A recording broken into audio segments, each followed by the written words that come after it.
Welcome back. In this video, I'm going to show you how to find all your seller information on Facebook Web on PC using the new update. If you've ever sold items on Marketplace and want to review your seller details, this is the fastest way to do it. First, open Facebook Web on your computer and make sure you're signed into the correct account. Once the homepage loads, look at the top right corner of the screen and click on your profile photo. This will open your main account menu, where you can access your settings and other account tools. From there, go into Settings and Privacy.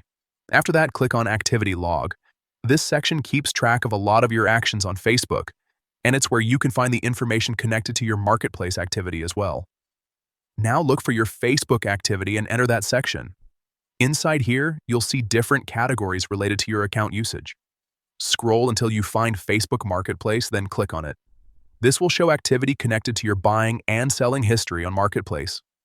Next, enter your seller information. This is the part you need if you want to review the details Facebook has stored about your selling activity. Here, you can check the seller-related information linked to your Marketplace use, all in one place.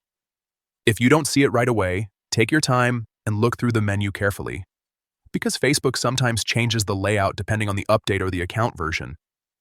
But the path should still be very similar. Profile photo, settings and privacy, activity log, your Facebook activity, Facebook Marketplace, and then your seller information. And that's it. In just a few clicks, you can reach all your seller information on Facebook Web from your PC. If this helped, make sure to stay tuned for more simple Facebook tutorials.